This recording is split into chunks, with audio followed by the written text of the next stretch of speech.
Chinatown is a district within Boston that has a distinct personality. Early in the morning, markets along Beach Street are setting out produce on stands along the street. Older couples shuffle through the streets for their morning exercise, restaurants are prepping for the morning work rush of customers, and the streets are filled with all sorts of aromas. The Boston Common and Downtown Crossing border Chinatown on the north, with the South End to the south. Park Square and Bay Village border Southeast Chinatown to the west and the Expressway on the east. It includes most of the Theater District, Emerson College, and Tufts New England Medical Center. In the 1840s, the area's original residents made way for newcomers who converted the single-family homes into multiple-unit tenements. The 1880s saw the first Chinese immigrants, and this largely isolated community of Chinese existed through the mid-20th century as more Chinatown became of commercial use, in addition to the residential neighborhood. In the early 20th century, many of the theaters of the Theater District were built on the fringes of Chinatown to the west. The Southeast Expressway was built in the 1950s. The Garment District declined and was almost gone by the mid-1990s.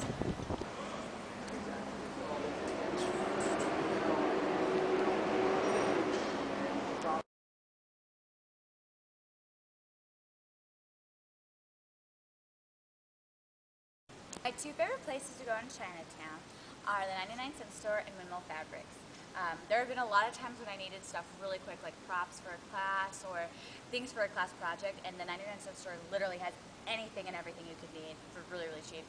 And sometimes you just find some of the most obscure things. And also, the Windmill Fabric is great because the fabric's really cheap and you can buy a lot of it, and you can find some like actually really good quality stuff for not a lot of money, and they really have anything you need.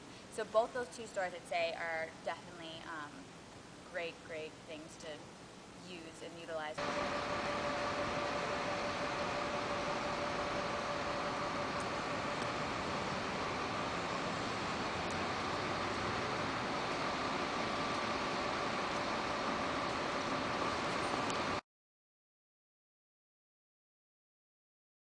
Most of the new housing that was built was high-rise structures, many being subsidized and assisted housing.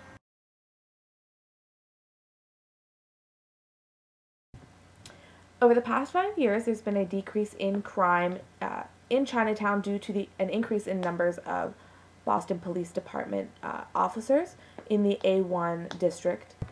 Even though there's a decrease in crime in the area, there's still quite a hesitation in looking into Chinatown as a place to live.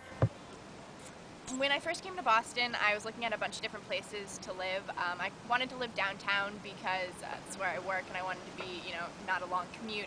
And I was looking at Chinatown. However, the more I really kind of looked around that area, it really didn't seem like the kind of place that I'd want to live.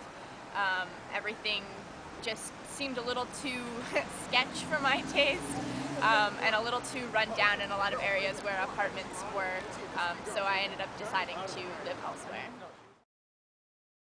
While the city of Boston is experiencing somewhat of an economic downturn, the shops and restaurants located in Chinatown are seeing somewhat of a revival. Yeah, I go to Chinatown once in a while to grab some delicious, authentic Chinese food. It's very good. I also go to the CVS on the corner quite a bit, just to pick up something. Otherwise, that's about it. I try to avoid it most of the time. Having Chinatown as a beat was definitely an eye-opening experience. There are so many different and exciting places that can occasionally be overlooked. That's why working in Chinatown has definitely led me to find some of those places, from the Bubble Tea Cafe to the Asian American Civic Association. Chinatown representatives work hard at making sure their residents have the opportunities to experience all the different things that are offered in the district, such as after-school cultural education classes to work training programs for immigrants.